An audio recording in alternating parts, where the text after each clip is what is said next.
What? Yanike?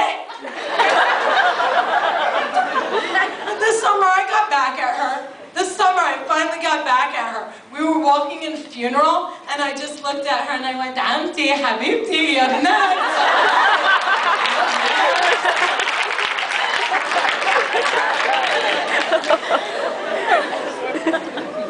Can we talk about Lindsay Lohan? We really have to because, yeah, she's gonna die. And my mom and I are constantly fighting about Lindsay Lohan because like I'll see her on TV and I'll be like, oh my God, Lindsay's gonna die. And my mother's just like, yes, as she should, 5 times over again. And that's when I figured it out. I want to save Lindsay. I don't want the girl from Parent Trap to die. Maybe the one with the English accent, but not the American. She was annoying, right? But I figured it out. You know how they have like Super Nanny? I want to have Arab Mommy. So like instead of Dr. Drew and the Sober House and all that crap, instead we take Lindsay Lohan and we put her with an Arab mother. Are you telling me that bitch wouldn't be straightened out wearing hijab and praying 5 times a day in 5 hours? Cooking? You don't need cooking. Here's kishik. That's an inside joke for my village people. So, yeah, my village people. I come from a long, long line of inbred people. I mean, inbred. This is the way it works. Like, you know how you guys, like in America, they have eHarmony, and they have Match.com, and they even have Nasib.com. Do not go on that website. That is not your Nasib. Nasab.com. But the way, in my village, it's much more romantic. It's much more about love. What they do is this. Every summer, my aunts and uncles bring home all their children of marrying age. So the guys are like 27, 28, 29, doctor, engineer, lawyer. The girls are like 14, 15. No, don't judge. Don't judge. One man's sex crime is another man's nasib. Depends on where you are, okay? And what they do is they put all the men in a big circle on the outside. And all the women, yeah, I'm from Jersey and I have a scrunchie on my hand. I don't know how that happened.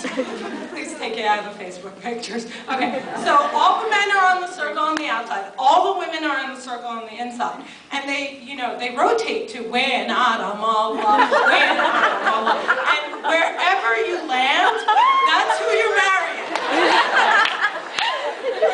Oh, my cousin had it.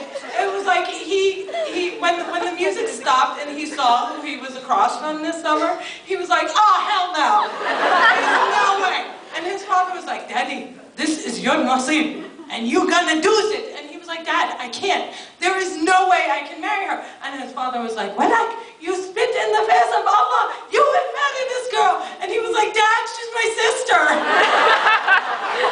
I have to say, beautiful wedding.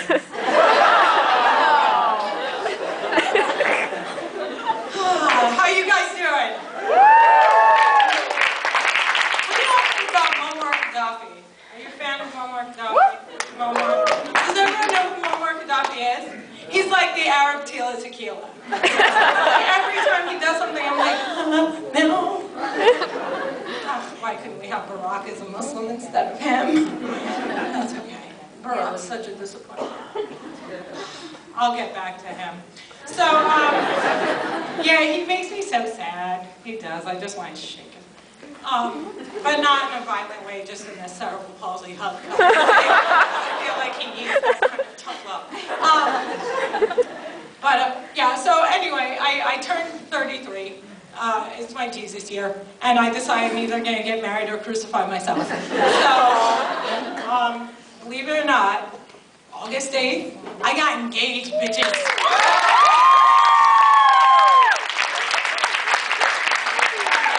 It's weird too because like now all of my girlfriends have already gotten married. I've been a bridesmaid 17 times, right? And whenever any of my friends got engaged, they'd be like, oh my God, I'm engaged! And everyone would be like, woohoo, you're engaged. Every time I tell someone I'm engaged, they go, really? What is that?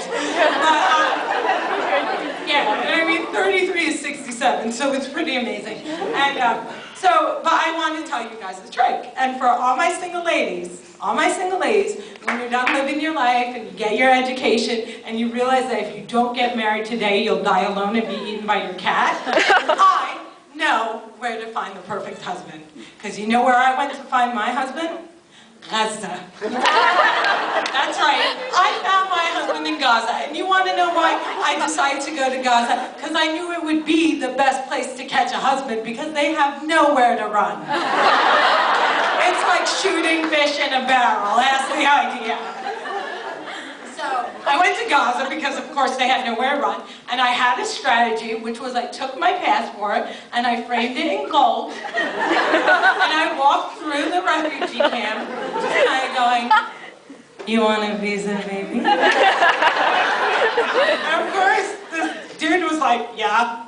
So, you know, that was no safe. I found my fiance and I was like, "Okay, so we're gonna get engaged. You have to call my dad." So my fiance called my dad to ask for my hand. And I thought my dad was going to be like so happy because literally every time I see him, he's like, "Daddy, when you going to get married so I can die peaceful?" I want you to die. Or marry that guy. But, so he called up my father to ask for my hand. And I thought my father was going to be ecstatic because, get this, my fiance is Palestinian, 30, never been married, no kids, no divorce, no disease. He's like a Palestinian fucking unicorn. Mashallah. Can I get mashallah? Mashallah. Thank you. I don't put his pictures on Facebook because I'm afraid a bitter old nap girl is gonna like exit him. So there are no pictures of us together.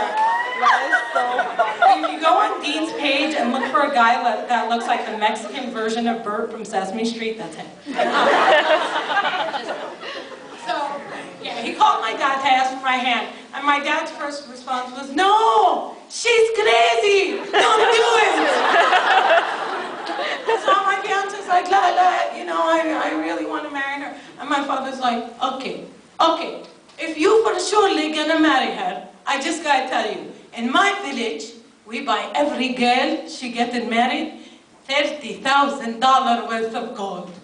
But for you, my friend, I'm gonna knock off 50% because she's so old. So he got my dad's okay, and then I was like, okay, listen, I've been a bridesmaid 17 times, and all of my friends have these amazing engagement stories. You know, like, he was in a hot air balloon, and then, like, the flame popped up, and it burned a piece of coal into a diamond, and there was marriage. And I'm like, he called my dad, and my dad said I was crazy, and then they sold me for $68.48. That wasn't gonna work, because I needed to have, like, a story. So I'm like, listen, you have to propose to me, and he's like, I already did. I'm like, no, you proposed to my dad. You have to propose to me. And so they don't know anything about this, so I went on YouTube and I found him The Bachelor, you know, like Jake proposing to Vienna and that whole thing. And I was like, see, this is how you do it, but you don't leave me 3 weeks later. And so I showed him the whole video and I'm like, and you have to surprise me. So now I'm in Palestine, I'm down to like my last 3 days. I'm like, I wonder how he's gonna do it. I wonder how he's gonna weave in my love of this country. What's he gonna do? So we're crossing a checkpoint and he drops to one knee. And we're like in front of snipers. Oh my God, wait, 33 years to find you, now they're gonna kill you. Wow, I'm gonna get the sympathy vote. And he held out his hand, and he looked at me, and he went, "Here, take it." And all I could think was, yes, thank you, Jesus, he speaks English.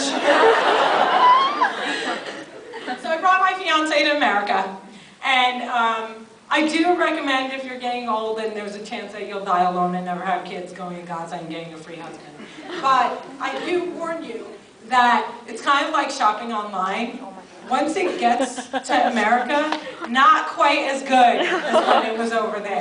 Like, as soon as my fiance walked off the airplane, like, I remembered him as being like, hot refugee Palestinian, like hazel eyes, woohoo. He walked off the plane and I went, oh my God, he